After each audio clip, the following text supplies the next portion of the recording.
Rising Pakistan में यहाँ PTV Lahore centre में आज आपकी मुलाकात करानी है the one and only Syed Noor साहब से, कि जिनकी शख्सियत के बिना हमारी फिल्मी तारीख जो है ना उसकी कहानी मुकम्मल नहीं होती। तो आपको पता ना, मैं अपने सेशंस में ऐसे लोग लेके आता हूँ वो जिस चीज़ के प्रोफेशनल हो, वो ऐसा प्रोफेशनल होने चाहिए कि उस चीज़ पे जब कहानी लिखी जाए तो उस किरदार के बिना कहानी मुकम्मल ना हो। और ये कहानियाँ लिखने के माहिर ऑब्वियसली पाकिस्तान की फिल्म इंडस्ट्री के लिए बहुत सी ऐसी फिल्में जिसमें उन्होंने सिर्फ कहानी लिखी, फिर डायरेक्शन, प्रोडक्शन, और उसके बाद मतलब अब मैं उम्र नहीं बताता, खुद बता दें तो अलहदा बात है। यानी इस उम्र में भी कोट एंड कोट कुछ नया करते चले जाने का पैशन मौजूद है। शाह जी अस्सलाम वालेकुम, बहुत शुक्रिया आपका तशरीफ आने। वालेकुम सलाम, आपका भी शुक्रिया। 60 क्रॉस कर लिया आपने? जी हाँ, 70 भी क्रॉस कर लिया। मैंने इसलिए एहतियातन 70 क्रॉस किया, थोड़ा सा थोड़ा सा। ये एनर्जी, ये पैशन, ये सारा अभी तक उसी तरह कायम दायम है, कुछ नया करना है। देखिए, लाइफ को अगर आपने आगे बढ़ाना है तो आपके अंदर पैशन होना चाहिए, काम का पैशन होना चाहिए, कुछ सोच का, कुछ कर गुजरने का अगर नहीं है तो आपकी लाइफ ठहर जाती है, आपकी उम्र रुक जाती है और आप ज़ेर ज़मीन चले जाते हैं। तो अगर आपने अपने आप को ज़िंदा रखना है तो आपने अंदर पैशन कोई ना कोई आपको रखना पड़ेगा। तो बुढ़ापे का कोई खौफ शौफ नहीं है? नहीं, बिल्कुल नहीं, मुझे तो लगता नहीं मैं बूढ़ा हो गया हूँ। नहीं, अभी तो नहीं हुए, फ्यूचर में जब होना है तो नहीं होना, वो कोशिश करेंगे ना ऐसे चलते फिरते चले जाएं। अच्छा, बुढ़ापे को छोड़े, मुझे बचपन का बताएं। सैयद नूर, आप कहाँ, बचपन कहाँ गुजरा, क्या करना चाहते थे? देखिए, मेरी फैमिली माइग्रेट करके किरमान से लाहौर आई प्रीचिंग के लिए, हमारे बड़े बुजुर्ग जो थे, और इधर जो दौर था, जो लोग थे, उसमें इस्लाम नहीं था, तो तब से हम यहाँ बसे हुए हैं 500-600 साल पहले से। तो मेरी जो पैदाइश हुई वो ऐसी जगह हुई जो गढ़ लाहौर का, जिसको गढ़ बोला जाता है, ग्वाल मंडी, किला गुजर सिंह, मिकलो रोड के संगम में, दरमियान में, जो हमारे बुज़ुर्गों की जगह है, शाहबुल माली, वहाँ मेरी पैदाइश हुई। और बचपन में जैसे सैयद घरानों में होता है, पहला जो दर्स का वो मस्जिद, कुरान पढ़ने जाना, टोपी रख के सर पे, छोटे छोटे से। तो लेकिन उसके साथ ही मोहल्ले के घर के पिछली तरफ सनमाज हैं, मिकलो रोड पे सारे सनमा, रतन सनमा, सनोबर सनमा, ये उसके बाद साथ साथ बनते भी गए सनमा।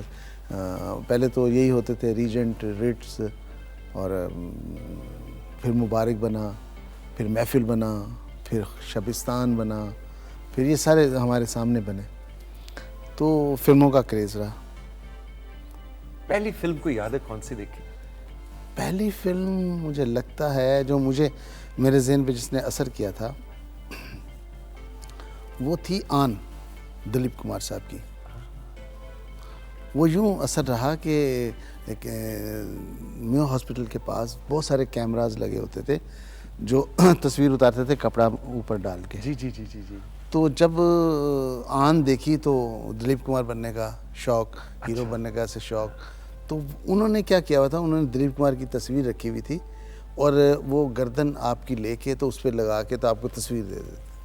अच्छा, उस ज़माने के हिसाब से बड़ी ज़बरदस्त टेक्नोलॉजी थी। टेक्नोलॉजी।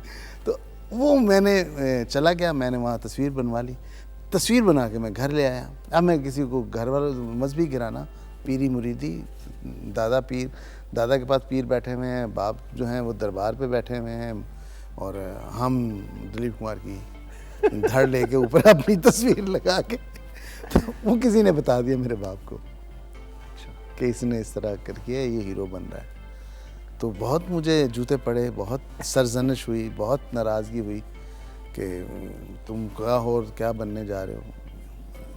लेकिन कहते हैं ना कि जबिल्लतन ये सब होता है इंसान के अंदर, जिस तरफ रागिब हो तो फिर वो निकलता नहीं। तो फिल्म निकली नहीं, यहाँ तक कि मैं कॉलेज टाइम में मैं जर्नलिस्ट हो गया।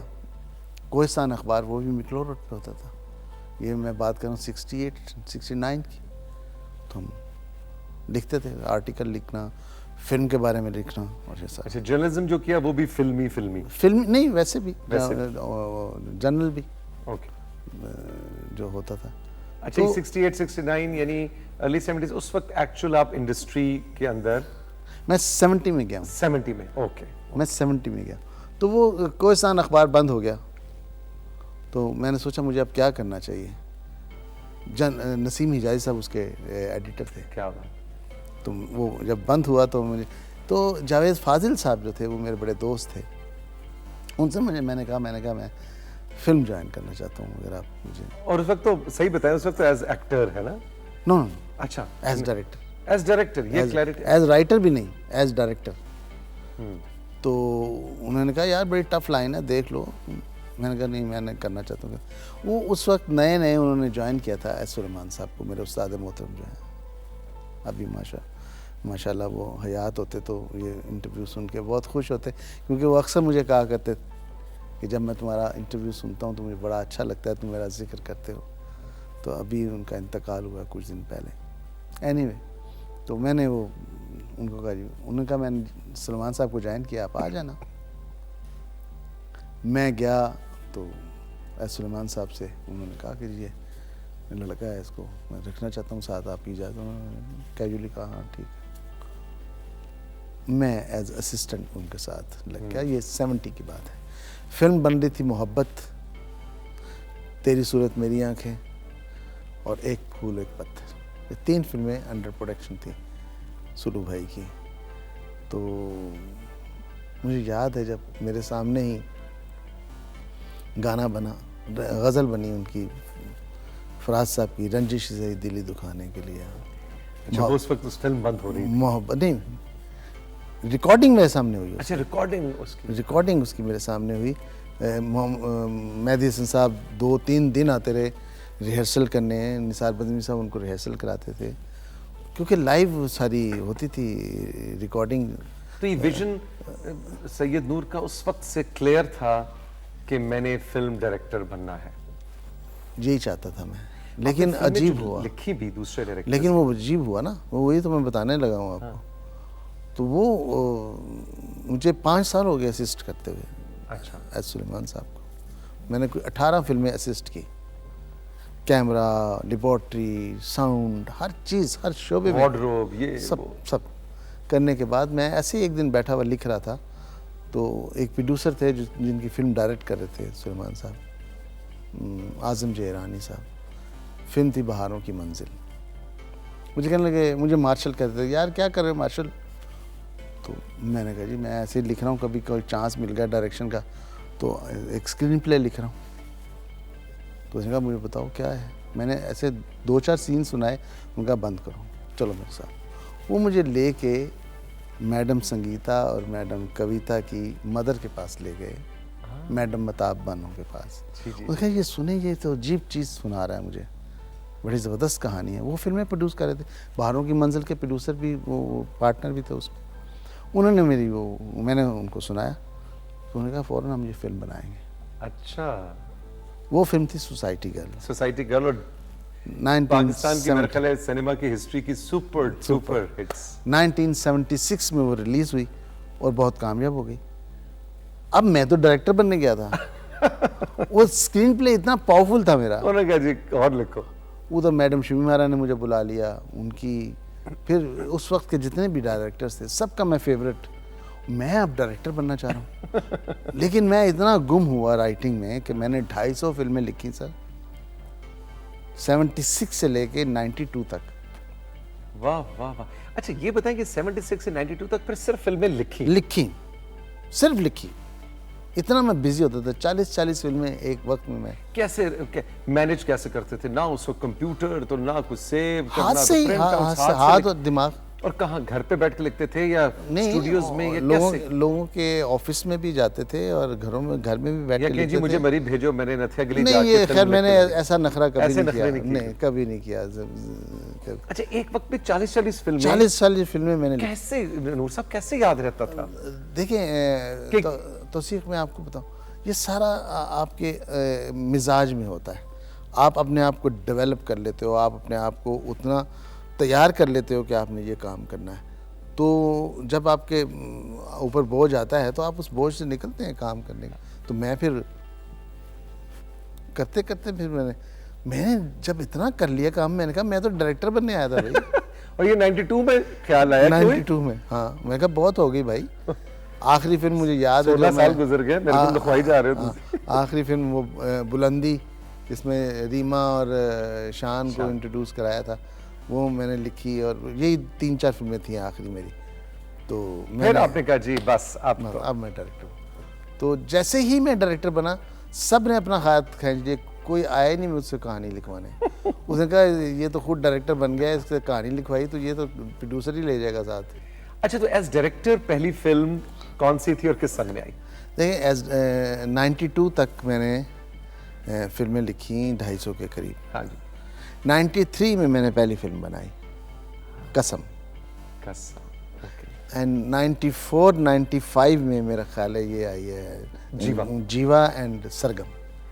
और आप देखें दोनों कैसी सुपर हिट, तीनों। कसम भी, हाँ। कसम भी, जिसमें सलीम शेख साहब और इरम हसन इंट्रोड्यूस हुई थी। सैयद नूर साहब हमारे साथ मौजूद हैं राइजिंग पाकिस्तान में। एक छोटा सा ब्रेक लेंगे और ब्रेक के बाद जब वापस आएंगे तो शाह जी बहुत ज्यादा बात करते हैं कि हमारी इंडियन पाकिस्तानी जो स्टाइल है फिल्मों का, उसके लिए उसकी जो बैकबोन होती है ना, उसकी जो रीढ़ की हड्डी है, वो है म्यूजिक। और इस वक्त जो पाकिस्तान फिल्म के ऊपर हम जो जवाल का लफ्ज़ इस्तेमाल करते हैं, उसकी बहुत बड़ी वजह यह है कि हमारी वो जो बैकबोन है ना, वो फ्रैक्चर हुई भी है थोड़ी सी। इस पे शाह जी का जरा ओपिनियन लेंगे। रही मेरे साथ, ये है राइजिंग पाकिस्तान।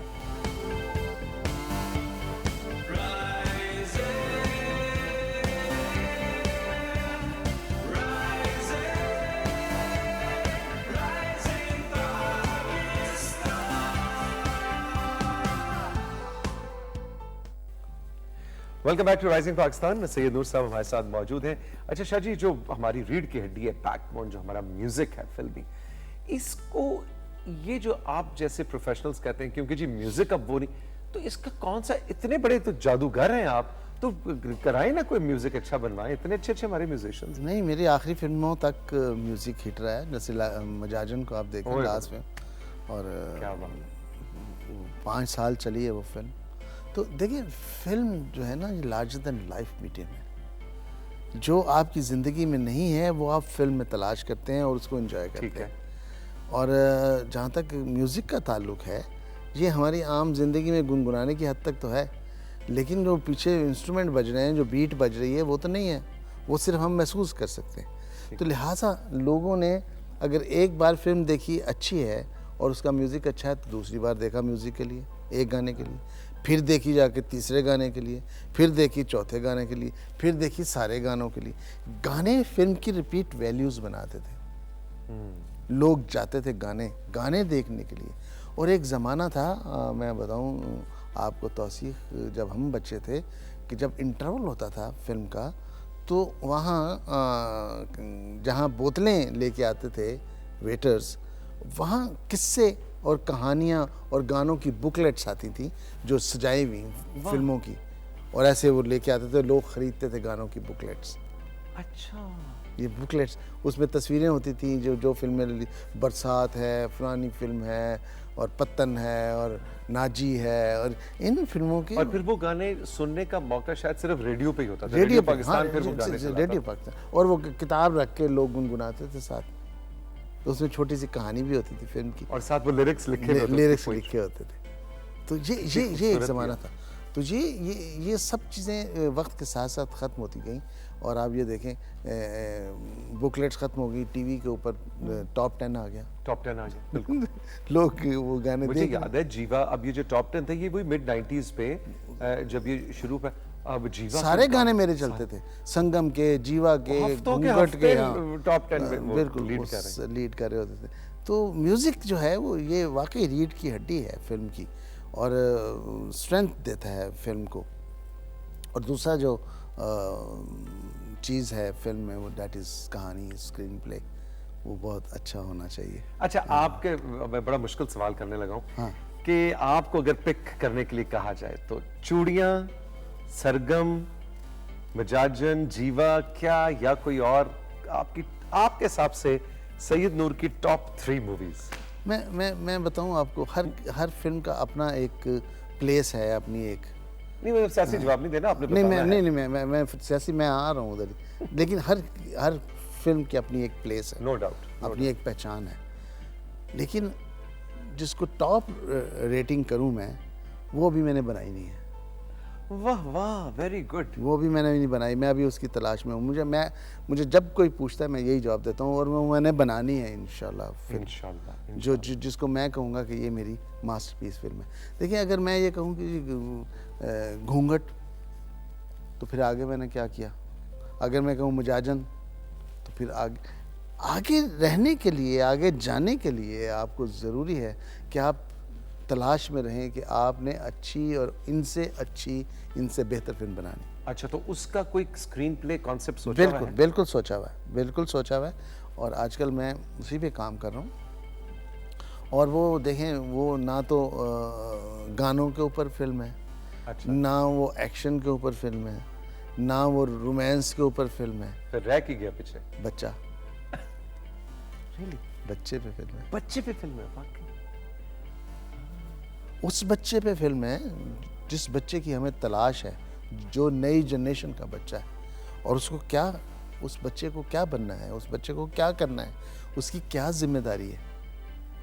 तो कब बनेगी, कब रिलीज होगी? कुछ सीन ऑन करें ना शाह जी। नहीं, ये तो बड़ा पेशेंस का काम है। देखें, इस कहानी को लिखते हुए मुझे 5-6 साल हो गए, इस पे काम करते हुए, इसकी जुज़वियात पे मुझे गौर करते हुए, और अब वो मौका आ गया है कि मैंने सब चीज़ें इकट्ठे कर ली हैं, और मैं उसको बनाने के लिए जा रहा हूँ इंशाल्लाह। तो ये तो फिर बहुत बड़ा एक न्यूज़ होगी कि सैयद नूर बच्चे के ऊपर फिल्म बना रहे हैं, और उसके ऑडिशंस आजकल चल रहे हैं, और बच्चे की सिलेक्शन हो रही है। तो वो भी तो वो बखरा आखिर में ही करेंगे, अच्छा, क्योंकि बच्चा भी सिलेक्ट कर लिया तो बच्चा बड़ा हो जाना, फिल्म शूटिंग होने। ये होया ना, अच्छा, 4 साल पहले मैं एक बच्चा सिलेक्ट कर लेता, उन्होंने दी आवाज़ करके हो गई, वो बड़ा हो गया, वो बड़ा हो गया। और मैं कह रहा हूँ यार, मैं तो भी सोच ही रहा हूँ। तो शायद ये काम आखिर में करना है आपने, जब सब हो वो जाए। यही मैं कह रहा हूँ, अब जब सब चीज़ें कंप्लीट हो Set, जाएंगी, shed, music। सीजी वर्क उसमें बहुत ज़्यादा है, मतलब इस टाइप की बहुत सारी चीज़ें, तो फिर मैं एक्टर सेलेक्ट करूँगा ताकि शूटिंग जल्द जल्द इसकी कंप्लीट हो जाए। तो वो मैंने 4-5 रोज़ पहले की बात है, जिस बच्चे को मैंने सेलेक्ट किया था, मुअज्जन नाम है उसका, तो मैंने कहा क्या हाल है बेटा, तो आगे से एक मर्द की आवाज़ आई कहता अंकल मैं ठीक हूँ। मैंने कहा मेरा 8 साल का हो गया, 12-13 साल का हो गया। इंटरेस्टिंग। अच्छा शाह जी, इस वक्त जो फिल्में बन रही हैं, जनरली देखने का मौका मिला कोई? जो पिछले 3, अब तक कोविड के दिनों में तो जरा इतनी ज्यादा रिलीज नहीं हुई, लेकिन उससे पहले जो पिछले 3-4 साल, जी हाँ, कौन सी फिल्म अच्छी लगी? मुझे हुमायूं सईद साहब की और नदीम साहब की फिल्म, वो जवानी? पंजाब नहीं जाऊंगी, पंजाब नहीं जाऊंगी। पंजाब नहीं जाऊंगी, बहुत अच्छी फिल्म बनाई उन्होंने। जवानी फिर नहीं आनी भी अच्छी फिल्म थी। फिर वो नामालूम अफराद, नामालूम अफराद, वाकई बहुत अच्छी फिल्म थी। मतलब इन्होंने अच्छी फिल्म्स बनाई हैं, लेकिन ज़्यादा बुरी फिल्में बनाई हैं। और बुरी फिल्में इसलिए बनाई हैं कि इन्होंने फिल्म को, देखें डिजिटल जैसे ही हुआ है सिनेमा, तो चूँकि इनका एक्सपीरियंस था, हमारा तो डिजिटल का एक्सपीरियंस नहीं था, हम तो 35 का एक्सपीरियंस था। जैसे ही वो फिल्में हुई, डिजिटलाइज हुई, तो ये तो काम कर रहे थे, ड्रामे बना रहे थे, तो उन्होंने कहा ये फिल्म तो ये इसी कैमरे पे बनेगी। लेकिन उन्होंने फिल्म के मिजाज को नहीं, देखिए फिल्म लार्जर देन लाइफ है, ड्रामा जो है वो नियर टू लाइफ है।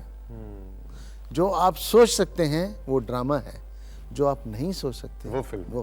वाह, बिल्कुल ठीक। तो इन्होंने जो सब सोच रहे थे वही बनाया, जिसकी वजह से लोगों ने एतराज़ किया कि जी ये तो टीवी ड्रामा हम स्क्रीन पे देख रहे हैं। गो कि उनका कहना भी दुरुस्त था और उनका बनाना भी दुरुस्त था, और मैं बहुत क्रेडिट देता हूँ। अगर ये लोग ना बनाते फिल्में, तो जो ये तासुर पैदा हो रहा था कि फिल्म इंडस्ट्री ख़त्म हो गई, वो ख़त्म हो जाती।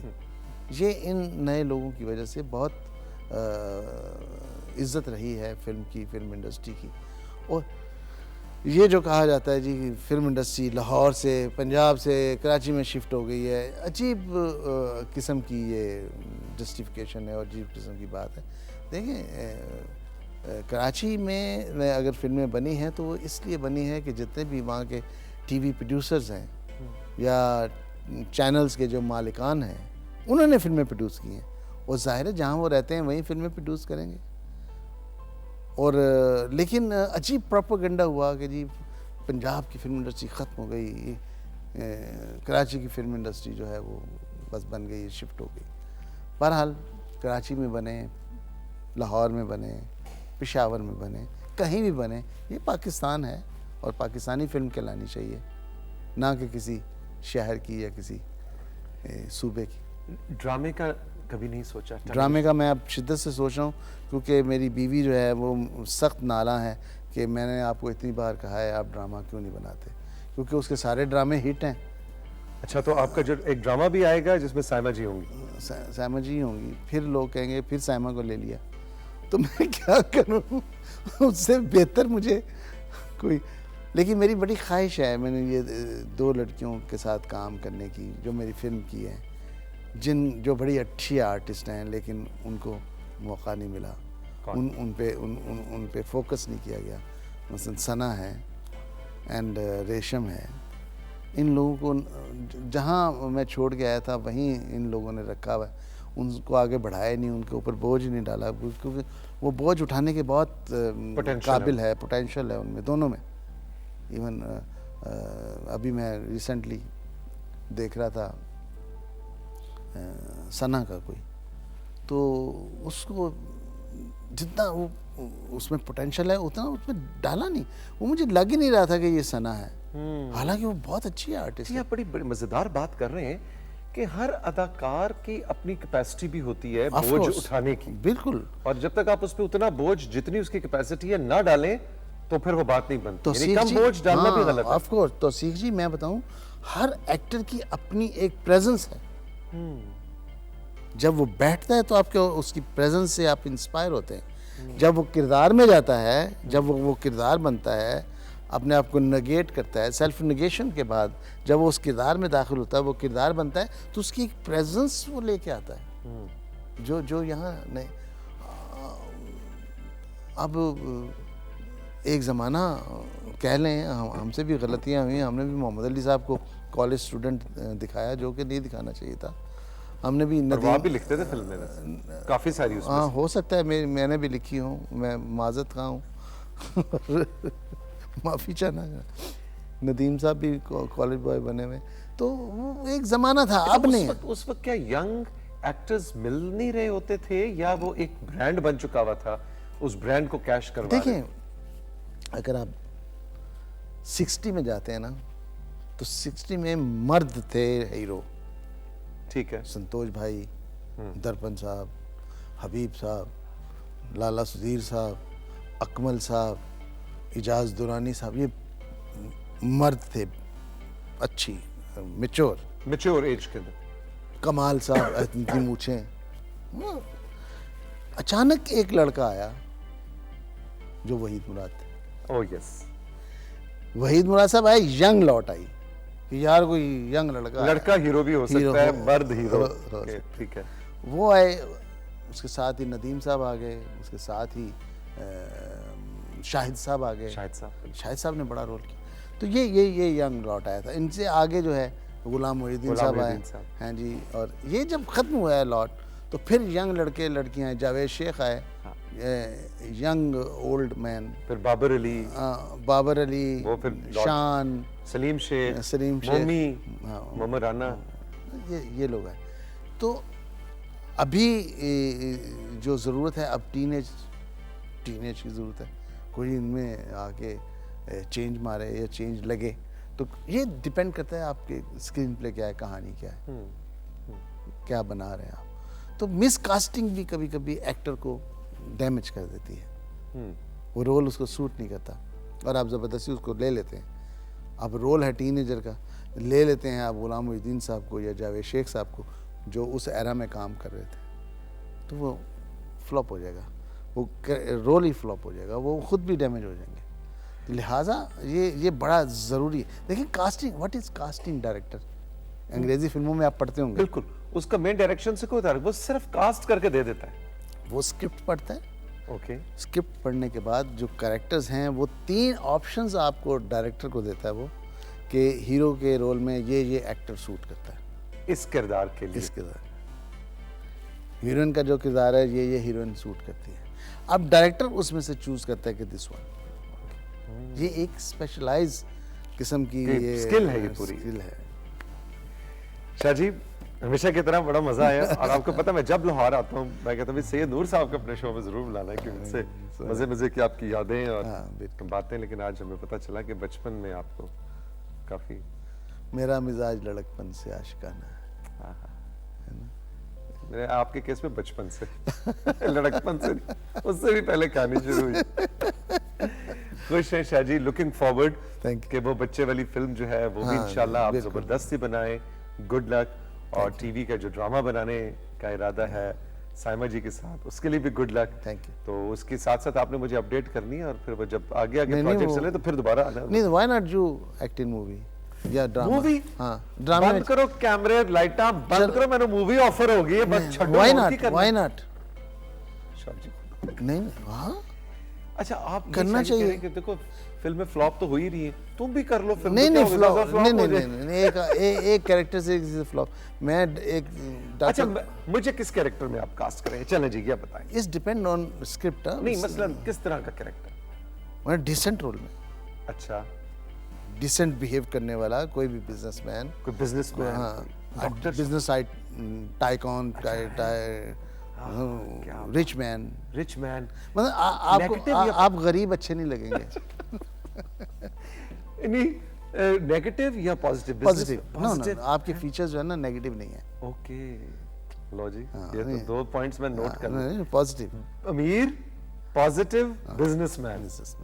क्या तो ये मेरा आपसे प्रॉमिस है। लेकिन एक शर्त है सिर्फ, गाना मेरे पे एक जरूर होना चाहिए शायद। गाना सैड सॉन्ग करा जो अपनी बिजनेस फ्लॉप हो गया, सैड सॉन्ग। जी थैंक यू सो मच, जीते रहे आप, खुश रहे। आई एम ऑनर्ड रियली, बहुत मजा आया, ऑल द बेस्ट। आपका बहुत बहुत शुक्रिया। मेरा दिल करे मैं कोई मेरा आखिरी शो था, मैं जा रहा हूँ पहले मैं लेकिन जिंदगी रही तो आपकी फिर शाह जी की तरह प्यारे प्यारे दोस्तों से, सेलिब्रिटी से मुलाकात करवाते रहेंगे। ख्याल रखिएगा अपना, खुश रहें, खुदा हाफिज।